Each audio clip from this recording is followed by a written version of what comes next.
మొత్తానికి final కన్క్లూజన్కి city announce చేసినట్టేనండి, లేకపోతే ఇంకా చార్జ్ షీట్లోనే? లిక్కర్ కేసులో కొన్ని కీలకమైన పాయింట్లని తెలియజేద్దాం. నిన్న సెకండ్ ఛార్జ్ షీట్ వేయటం జరిగింది. 124 పేజీల ఛార్జ్ షీటు. అయితే ఈ 124 పేజీల ఛార్జ్ షీట్లో జగన్మోహన్ రెడ్డి గారు అనే పేరు ఎక్కడా ప్రస్తావించలేదు. నెంబర్ 1 పాయింట్, అసలు పేరే లేదు. కాకపోతే చీఫ్ మినిస్టర్ అని సంబోధించారు. 2019 నుంచి 2024 మధ్య జరిగిన లిక్కర్ స్కామ్ కేసులో జగన్మోహన్ రెడ్డి గారు అనే పేరు లేదు. కానీ 2019-24 మధ్యలో జరిగిన ప్రతి అంశంలో 21లో ఇది జరిగింది, 22లో ఇది జరిగింది, 23లో ఇది జరిగింది, చీఫ్ మినిస్టర్ డైరెక్షన్లో ఇది జరిగింది అనేటువంటిది డైరెక్షన్లో జరిగిందని, అట్లాగే ఆయన ఆర్డర్స్ని ఇష్యూ చేశారని, ఆయన ఈ విధమైనటువంటి చేసుకుంటూ వచ్చారు. కానీ ఎక్కడా కూడా ఆయన నిందితుడిగా పేర్కొనలేదు. జగన్మోహన్ రెడ్డి గారు ఈ కేసులో నిందితుడు అని 2వ ఛార్జ్ షీట్లో పేర్కొనలేదు. నెక్స్ట్ ఛార్జ్ షీట్లో పేర్కొనవచ్చేమో అని అనిపిస్తూ ఉంది. ఈ 2వ ఛార్జ్ షీట్లో జగన్మోహన్ రెడ్డి గారిని, చీఫ్ మినిస్టర్ని, అప్పటి చీఫ్ మినిస్టర్ని ప్రస్తావించిన అంశాలు చూస్తే చాలా ఆశ్చర్యం కలుగుతూ ఉంటాయి. చాలా డీటెయిల్డ్గా వాళ్ళు ఇచ్చేశారు. సిట్టు కూడా ఒక పదాన్ని పదే పదే చెప్తూ ఉంది, సత్యమేవ జయతే అనేదాన్ని వాళ్ళు ఎస్టాబ్లిష్ చేస్తున్నారు. 2వ పాయింట్, ఎవరిని మేము ఎక్కడా వాళ్ళని ఇబ్బంది పెట్టడం లేదు, ఓన్లీ టెక్నికల్ సపోర్ట్ తీసుకుంటున్నాం అంటున్నారు. టెక్నికల్ అంటే వాళ్ళు ఏం చోట్ల ఫోన్ సపోర్ట్ తీసుకుంటున్నారు అంతే. ఈ ఫోన్లో ఈ నిమిషం వీళ్ళు ఎక్కడ కూర్చోన్నారు, రాజుగారు వాళ్ళు తర్వాత ఎక్కడ కూర్చున్నారు, వీళ్ళు ఎక్కడ కూర్చున్నారు, వాళ్ళు ఎక్కడ కూర్చున్నారు, వాళ్ళతో పాటు కూర్చున్నప్పుడు ఎవరెవరు ఉంటున్నారు అనే దాన్ని మాత్రమే తీసుకున్నారు. ఇది వాళ్ళు క్లియర్గా తీసుకున్నటువంటి ఆ డేటా ప్రకారంగా చాలా క్లియర్గా, క్లారిటీగా చీఫ్ మినిస్టర్ గారి డైరెక్షన్లోనే ఇదంతా జరిగిందని తెలియజేస్తూ, ఎవరైతే 2 అపాయింట్మెంట్స్, అత్యంత కీలకమైనటువంటి అపాయింట్మెంట్స్, వాసుదేవరెడ్డి, సత్యప్రసాద్. వాసుదేవరెడ్డి అనేటువంటి వ్యక్తి ఐఆర్ఎస్లో ఉన్న, రైల్వేస్లో ఉన్నటువంటి వ్యక్తిని అజయ్ కలాం గారి సూచనలతో ఆంధ్రప్రదేశ్కి తీసుకువచ్చి ఆయనకి బేవరేజెస్ కార్పొరేషను లేదా వాటర్ వర్క్స్ ఎండీగా అపాయింట్మెంట్ చేయించాలి అని చెప్పిన ప్రయత్నాలు జరిగితే, దీనికి డైరెక్ట్గా జగన్మోహన్ రెడ్డి గారు దాన్ని సిఫారసు చేశారు. కొంతమంది సిఫారసులు చేస్తే జగన్మోహన్ రెడ్డి గారు డైరెక్ట్గా అతనికి బేవరేజ్ కార్పొరేషన్ ఎండీకి అపాయింట్ చేశారు. వాస్తవంగా దానికి ఆయన ఎలిజిబిలిటీ కాదు. IAS cadre, senior IAS cadre మాత్రమే దానికి ఎలిజిబిలిటీ. కానీ ఫస్ట్ టైము ఐఏఎస్ని కాదని ఐఆర్ఎస్ని జగన్మోహన్ రెడ్డి గారు డైరెక్ట్గా అపాయింట్ చేశారు. డైరెక్ట్గా అంటే దాన్ని అజయ్ కలాం గారి డైరెక్షన్ దీని ప్రకారం. ఆ టైంలో ఎల్వి సుబ్రహ్మణ్యం గారు ఈ పోస్ట్కి ఎవరిని సజెస్ట్ చేయాలనేటువంటి ఉద్దేశంతో వాటర్ వర్క్స్ డ్రింకింగ్ కార్పొరేషన్కి ఎండీగా పెట్టమనంటే, డ్రింకింగ్ కార్పొరేషన్ ఎండీగా మీరు పెట్టమని ఇప్పుడు చెప్తున్నారు, నేను ఎప్పుడు ఆయన అపాయింట్ చేసేసానని చెప్పాడు జగన్మోహన్ రెడ్డి గారు. నోట్ ఫైల్ రెడీ చేసి పంపించారు. నోట్ ఫైల్ అప్పటికి అయిపోయింది. అంటే ఏంటి, జగన్మోహన్ రెడ్డి గారు ఆల్రెడీ నేను డెసిషన్ తీసేసుకున్నాను, నువ్వు ఇప్పుడు పంపించావు అంటే సిఎస్ తోటి సంబంధం లేకుండా, చీఫ్ సెక్రటరీ ఆ రోజు ఎల్వి సుబ్రహ్మణ్యం, ఆయనతోటి సంబంధం లేకుండా ఈయన చేసేసాడు. అంటే ఎంత ఇంట్రెస్ట్ ఉంటే, ఎంత సిఎస్ని కాదని ఒక ఐఏఎస్ క్యాడర్లో ఉండాల్సిన వ్యక్తిని ఐఆర్ఎస్ అపాయింట్ చేయటం అంటే, ఐఆర్ఎస్ని అంటే దీంట్లో ఖచ్చితంగా ఒక కుట్రకోణం జరిగింది. అట్లాగే సత్యప్రసాద్ అనేటువంటి వ్యక్తిని బేవరేజ్ కార్పొరేషన్కి స్పెషల్ ఆఫీసర్గా తీసుకొచ్చి పెట్టారు. వీళ్ళిద్దరిని పెట్టి వీళ్ళిద్దరి చేత అడ్డగోలుగా, అన్యాయంగా, అక్రమంగా, దారుణంగా మొత్తం స్కామ్ పాత్రలన్నిటిని నడిపించారు. ఈ స్కామ్ అన్నిటినీ నడిపించేటువంటి క్రమంలో అప్పుడు ఎక్సైజ్ స్పెషల్ సెక్రటరీగా ఉన్నటువంటి, ప్రిన్సిపల్ సెక్రటరీగా ఉన్నటువంటి రజత్ భార్గవ్ గారు దీన్ని అపోజ్ చేశారు. అపోజ్ చేయటం కాదు, 3 సార్లు మెమో ఇచ్చాడు వీళ్ళకి, మీరు తప్పు చేస్తున్నారు, మీరు వెళుతున్నటువంటి విధానం ఇది, దానికి ఎక్స్ప్లెనేషన్ కావాలి, క్లారిఫికేషన్ కావాలని 3 సార్లు ఇస్తే, 3 సార్లు తీసుకొని వాళ్ళు ఆయన ఇచ్చినటువంటి దాన్ని ఏది చించి బుట్టలో పడేశారు. బుట్టలో పడేసి ధనుంజయ రెడ్డి గారికి చెబితే, ధనుంజయ రెడ్డి గారు రజత్ భార్గవ్ గారికి మీరు ఎట్లా దీనికి వాళ్ళకి ఇస్తారు, మీరు దాంట్లో ఇంటర్ఫియర్ కావద్దని చెప్పని ఆయన కట్టడి చేశారు. కట్టడి చేసి ఏం చేశారు, వాళ్ళ చేత చేయించడం మొదలుపెట్టారు. అంటే తప్పుని చేసేటువంటి దాన్ని ప్రోత్సహించారు, తప్పును అడ్డుకుంటున్నటువంటి వాళ్ళని బెదిరించి ఆపారు, వీన్ని స్ఫూర్తిగా నడిపించారు. అలాగా రజిత్ భార్గవ్ గారు ఇప్పుడు అప్రూవర్గా మారి ఏం జరిగిందనేటువంటి సిట్టు దాంట్లో నేను వాళ్ళకి మెమోలు ఇచ్చాను, ఫలానా డేటు 3 సార్లు ఇస్తే వాళ్ళు రెస్పాండ్ కాలేదు, మీరు ప్రత్యక్షంగా హాజరు కావాలి, అటెండ్ కావాలని చెప్పి రమ్మని చెప్పాను, అయినా కూడా రాలేదు. ధనంజయ రెడ్డి గారు ఫోన్ చేసి మీరు వాళ్ళని ఇంటర్ఫియరెన్స్ కాబోకుండా వాళ్ళ సబ్జెక్ట్స్లో అని అంటే, నా సబ్జెక్ట్లో వాళ్ళు ఏది చేస్తే తప్పులు రేపు నాకు మాట వచ్చిందనంటే అవి మేము చూసుకుంటామని చెప్పి ఆయన మమ్మల్ని పూర్తిగా ఇచ్చేసాడు. తర్వాత డేట్లు లేకుండా ఇంకోటి లేకుండా నా చేత సంతకాలు పెట్టించుకోవాలని కూడా ప్రయత్నం చేశారు. నేను ఆ సంతకాలు పెట్టనని చెప్పని నేను అడ్డం తిరిగాను అని చెప్పిన రజిత్ భార్గవ్ గారు సిట్టుకి ఇచ్చినటువంటి స్టేట్మెంట్.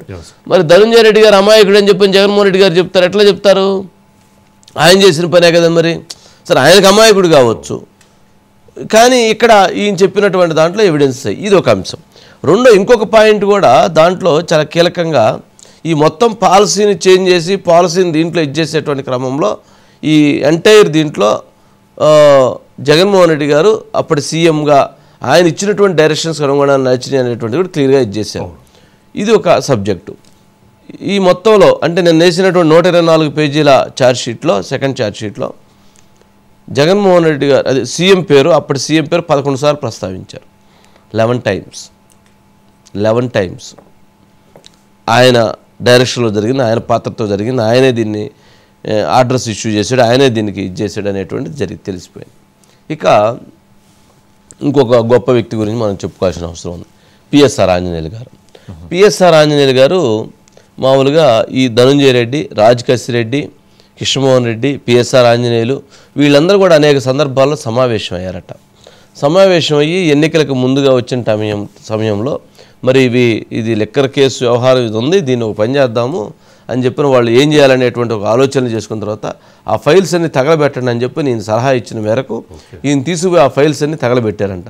అంటే పిఎస్ఆర్ ఆంజనేయుల యొక్క మేధస్సు అదే కదా, మంచి చేయటం ఏమో కానీ ఇట్లాంటి ముందు డైరెక్ట్ చేస్తారు కాబట్టి జగన్మోహన్ రెడ్డి గారు ఆ రోజు ఆయనకి ఆ పదవి లేదా ఆ బాధ్యతలు అప్పచెప్పారు అనుకోవాలి. ఆయన చక్కగా ఈ ఫైల్స్ అన్నింటినీ ఆయన చెప్పిన విధంగా ఎక్కడో తగలబెట్టేసి వాటన్నిటిని ఇచ్చేసారని చెప్పి వాళ్ళు ఒప్పుకున్నారు. ఫైల్స్ తగలబెట్టింది పిఎస్ఆర్ ఆంజనేయులు గారంట. ఆయన ఆదేశాల మేరకే మొత్తం ఫైల్స్ తగలబెట్టారంట. ఇంకేంది, ఇంటెలిజెన్స్ చీఫ్గా ఉన్న వ్యక్తి ఆ రకమైనటువంటి చర్యలను చేపడతాడా, ఆ రకమైనటువంటి పనులు చేస్తాడా? ఇది ఒక సబ్జెక్టు. ఇక నెక్స్ట్ ఇంకొక సబ్జెక్ట్ వచ్చింది ఇక్కడ. ఎవరైతే మనము వెంకటేష్ నాయుడే మనము తోపు తురుముకు అని అనుకున్నాం కదా, అట్లాగే రాజకసిరెడ్డి కూడా హైదరాబాద్ నుంచి విజయవాడ వెళ్ళటానికి చార్టర్డ్ ఫ్లైట్స్లో వెళ్ళేవాడంట మీటింగ్స్కి. అక్కడి నుంచి ఇక్కడికి రావడానికి చార్టర్డ్ ఫ్లైట్స్లో వచ్చేవాడంట. ఒకసారి విజయవాడలో మీటింగ్కి వెళ్ళి రిటర్న్లో చార్టర్డ్ ఫ్లైట్లో వచ్చేటప్పుడు బేగంపేట ఎయిర్పోర్ట్లో దిగితే ఆయన, విజయసాయిరెడ్డి గారు, వారితో పాటు రాజకేశ్రెడ్డి, విజయసాయిరెడ్డి ఇంకెవరు దిగితే అక్కడ ఉన్నటువంటి వాళ్ళు సార్ ఒక ఫోటో తీసుకుంటామని అడిగితే తీసుకోమన్నారట. ఆ ఫోటో తీసుకుంటే వీళ్ళందరూ ఆ special chartered flight, Begumpet flight, ఆ ఎవిడెన్సెస్ అన్నీ కూడా వాళ్ళకి పోలీసు వాళ్ళకి దొరికిపోయినాయి. వెంకటేష్ నాయుడు కనుక లెక్కలేసి ఇట్లా పెట్టి వీడియో తీసుకొని అతనే పెట్టుకున్నట్టుగా చక్కగా తేలిపోయింది. ఇక ఇది అంటే ప్రతి దానికి ఎవిడెన్స్ని కలెక్ట్ చేస్తున్నారు. ఇవన్నీ మనం చెప్పింది కాదు, వాళ్ళకి ఉన్న ఎవిడెన్స్. సిట్టు ఓన్లీ వాళ్ళు తీసుకున్నటువంటి ఫోన్ డేటా ఆధారంగా తీసుకున్నటువంటి ఇది ఒక సబ్జెక్ట్. నెక్స్ట్ దీంట్లో ఇంకొక మంచి సబ్జెక్ట్ ఏంటంటే విజయసాయిరెడ్డి గారు ఇప్పుడు ఆయన పాత్ర ఏంటి, అప్రూవర్గా మారాడా లేక ఆయనే మారబోతున్నాడా, ఇస్తున్నాడా అని అంటే చాలా వరకు వైఎస్ఆర్సీపీ వాళ్ళకి ఇప్పుడు విజయసాయిరెడ్డి గారి మీద ఇక్కడ వరకు కోపం వచ్చేసిందంట. ఇతనే మొత్తం లీక్ చేస్తున్నాడు, అక్కడ జగన్మోహన్ రెడ్డి గారికి ఎట్లయితే చెప్తున్నాడో చెవులోకి వంగి అట్లాగే ఇప్పుడున్న సిట్టు వాళ్ళకి ఇట్లా చెవులో అది జరిగింది ఇది జరిగింది మీరు అట్లా ఎంక్వైరీ ఇట్లా ఎంక్వైరీ ఆయన డైరెక్షన్ ఇస్తున్నాడు. లేకపోతే ఆయన డైరెక్షన్ ఇవ్వకపోతే ఇప్పుడు ఈ విషయాలన్నీ బయటికి రావు, ఆయన డైరెక్షన్లో ఇప్పుడు ఉన్న విషయాలన్నీ కూడా బయటకు వస్తున్నాయి అనేటువంటిది వాళ్ళకి బాగా కోపంగా ఉన్నారట. వాస్తవంగా ఆయన సమాచారం ఇచ్చుండొచ్చు. రెండోది వాసుదేవరెడ్డి ఆల్రెడీ అప్రూవర్గా నేను మారిపోయానని చెప్పాడు. వాసుదేవరెడ్డి స్టేట్ ఇది చేసి ఉండొచ్చు. అట్లాగే సత్యప్రసాద్ మారిపోయాడు అప్రూవర్గా. అంటే అప్పటి ఉన్నటువంటి ఒక ఎంపీ, నెంబర్ 2 కీలక పాత్రధారి, అట్లాగే వాసుదేవరెడ్డి, అట్లాగే సత్యప్రసాద్ వీళ్ళందరూ అప్రూవ్గా మారిస్తున్న స్టేట్మెంట్లు. ఎవరు ఏమి దీంట్లో ఎవరు ఇంకా స్పెషాలిటీ ఏం లేదు. వాళ్ళు ఇచ్చిన డేటా ప్రకారంగా క్లియర్గా ప్రూఫ్స్ ఎదురుగా పెట్టి అడిగితే ఇది వాళ్ళు చెప్తారు కదా, సార్ మేము పలానా రోజు అక్కడ కూర్చున్నాం, డేట్లు టైము ఎవరెవరు కూర్చున్నా కూడా చెప్తున్నారు కదా. వాళ్ళందరూ ఎక్కడి నుంచి డబ్బులు ఎక్కడికి వెళ్ళినాయి, ఎవరు ఎక్కడి నుంచి తీసుకెళ్లారు, ఎవరు ఎక్కడి నుంచి తీసుకొచ్చారు, ఎవరు ఎక్కడికి ఎవరికి ఇచ్చారు అనేది కూడా వాళ్ళు చెప్తున్నారు కదా. అందుకని ఎంటైర్ టోటల్ డేటా అనేటువంటిది పోలీసు సిట్టు వాళ్ళ దగ్గర చాలా క్లియర్గా రాజశేఖర్ బాబు వాళ్ళ ఇన్వెస్టిగేషన్ టీం సత్యమేవ జయతే అనేటువంటి చెప్పిన విధంగానే వాళ్ళు టెక్నికల్ ఎవిడెన్స్ తోటి మొత్తం బయటికి తీసి టేబుల్ మీద పెట్టి వాటిని కోర్టుకు సమర్పిస్తూ ఉన్నారు. ఒకసారి బయట మొట్టమొదటి సమావేశం హైదరాబాదులో మా ఇంట్లో జర్నలిస్ట్ కాలనీలో జరిగింది. ఆ సమావేశానికి వాసుదేవరెడ్డి, సత్యప్రసాద్, ఎంపీ మిథున్ రెడ్డి, నేను, కసిరెడ్డి రాజశేఖర్ రెడ్డి, సజ్జల శ్రీధర్ రెడ్డి వీళ్ళు లిక్కర్ పాలసీ గురించి చర్చించడం జరిగింది. రెండవ సమావేశంలో కూడా వీళ్ళే అటెండ్ కావడం జరిగింది. విల్లాలో, విజయవాడ విల్లాలో అని చెప్పినప్పుడు బిగ్ బాస్ ఉన్నారా లేదా అన్నటువంటి విషయం వంటిది కసిరెడ్డిని అడగండి. ఆ బిగ్ బాస్ ఎవరైనా మీ దృష్టిలో ఉంటే మీరు ఎవరో చెప్పండి, నేను కూడా వింటాను. ఇప్పుడు విజయసాయి రెడ్డి గారు అప్రూవర్గా మారినా సార్ మరి శిక్ష అనుభవించాల్సి వస్తుంటారా ఆయన పాత్ర ఉంటే? అప్రూవ్గా మారిన తర్వాత అవసరం ఉండదు కదా. ఆల్రెడీ ఇప్పుడు వాసుదేవ్ రెడ్డిది, సత్యప్రసాద్ కూడా అప్రూవ్గా మారారు కాబట్టి కాకపోతే వాళ్ళు రిమాండ్ చేస్తారు, మళ్ళీ బెయిల్ అమ్మటే వచ్చింది. ఎందుకంటే అక్కడ ఉన్న సిట్ అబ్జెక్ట్ చేయదు, ఎందుకంటే సహకరిస్తున్నారు కాబట్టి అనేటువంటిది. ఆయన విషయంలో కూడా అదే అవుతుంది. బట్ దానికి ఒక ప్రాసెస్ వర్క్ జరుగుతున్నట్లుంది. ఇప్పుడు ఈ ముడుపుల సొమ్ము మొత్తం ఈ యొక్క రాజకేష్ రెడ్డి కానీ, బాలాజీ గోవిందప్ప కానీ వీళ్ళందరూ మొత్తానికి ఆస్తులు కూడబెట్టినారు. మరి ఈ అమౌంట్ అంతా చేరాల్సిన వ్యక్తికి చేర్చకుండా వీళ్ళందరూ వీళ్ళ పేర్ల మీద ఆస్తులు ఇవన్నీ కొనేసుకోవడం ఏంటంటే హైదరాబాద్ చుట్టుపక్కల అంటే ఒకటి వీళ్ళ దగ్గర ఇప్పుడు చెప్పిన ఆస్తులు మొత్తం 3,500 కోట్లలో 300 కోట్లు ఎన్నికలకు ఖర్చు పెట్టారని, వీళ్ళు దాదాపు ఒక 500 కోట్ల వరకు వీళ్ళు తీసుకున్నట్లుగా 500 కోట్లు కూడా అప్రాక్స్ అనుకున్నాం సుమారు. ఎందుకనంటే ఒక్కొక్కరు షాబాద్లో ఒక 20 ఎకరము, వాళ్ళు ఒక 30 ఎకరము, వీళ్ళు ఉన్నటువంటి పెళ్ళికూరు కృష్ణమోహన్ రెడ్డి ఆయన కొంత భూమి, అట్లాగే వాసుదేవ్ రెడ్డి ల్యాండ్స్, అట్లాగే నెల్లూరులో ధనుంజయ రెడ్డి నెల్లూరులో ల్యాండ్స్, బాలాజీ గోవిందప్ప ఎల్మంచిలి హైట్స్ అపార్ట్మెంట్లో 3 ఫ్లోర్స్, ఇట్లా ఎక్కడెక్కడ ఎవరెవరు ఆస్తులు కొన్నారు అనేటువంటిది మొత్తం డేటా తీశారు. ఆస్తులు కొనుక్కోవటం వీళ్ళు చేసింది. కానీ ఇవన్నీ కాకుండా 2,500 కోట్ల రూపాయల పైన ఎవరైతే అప్పటి సీఎంగా ఉన్నటువంటి వ్యక్తికి వెళ్ళింది అనేది వీళ్ళు పరోక్షంగా ఆల్మోస్ట్ ఆ రకంగా ఇప్పుడు అక్కడ దాకా వచ్చింది. రేపు ఈ 2,500 కోట్లు ఎక్కడికి వెళ్ళినాయి, ఎట్లా వెళ్ళినాయి అనేది ట్రేస్ అవుట్ చేస్తే అప్పటి సీఎంని 3వ ఛార్జ్ షీట్లో ఆయన ఆధారాలతో సహా ప్రవేశపెట్టడం. ఇప్పుడు టెక్నికల్గా ఆయన ఏం రాంగ్ చేశాడు, సీఎంగా ఆయన అధికారాన్ని ఏ విధంగా దుర్వినియోగం చేశాడు, ఏ విధంగా దుర్వినియోగం చేసి వాసుదేవ్ రెడ్డిని, సత్యప్రసాద్ని అపాయింట్ చేశాడు, ఇట్లాంటి మొత్తం కూడా ఇప్పుడు దీంట్లో పొందుపరిచారు. ఇప్పుడు ఇందులో రజిత్ సురేష్ గారు, అజయ్ కల్లం గారికి పాత్ర, సురేష్ గారు ఉన్నారు.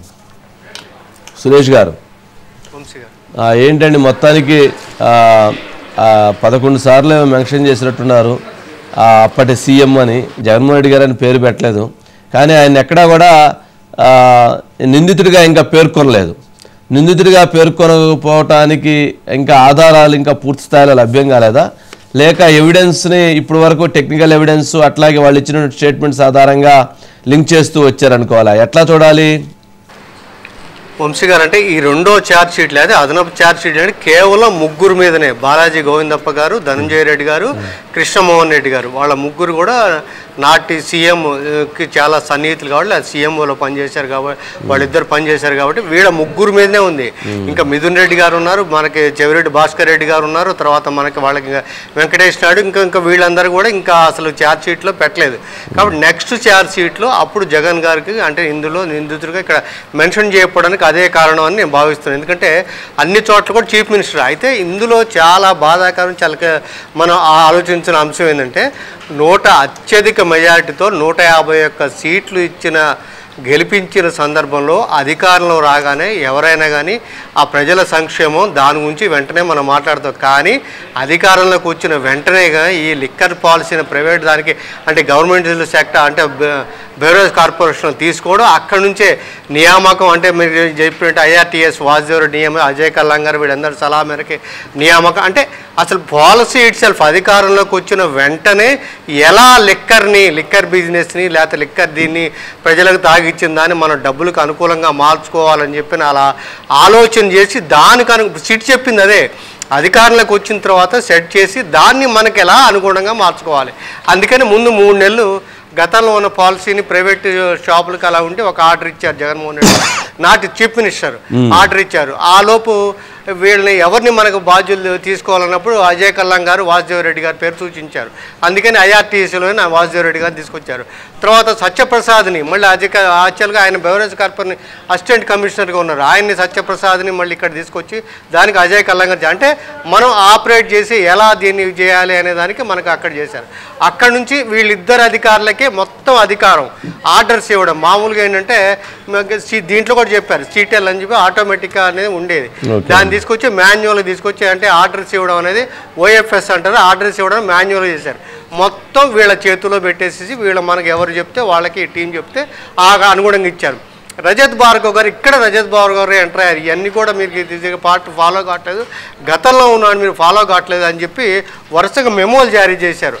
ఒక్క మెమోకి కూడా వాళ్ళు రెస్పాండ్ కాలేదు. దాంతో రజత్ భార్గవ్ గారు ధనంజయ రెడ్డి గారికి ఫిర్యాదు చేశారు. అంటే ఒక రకంగా ఆయన దృష్టికి తీసుకెళ్ళాడు, మేము ఇన్ని మెమోలు ఇచ్చినప్పుడు కూడా వాళ్ళు దానికి ఏ స్పందన లేదు అంటే తర్వాత దాని మీద ఆయన పిలిచారు వ్యక్తిగతంగా మీ ఇద్దరు హాజరు కండి అని.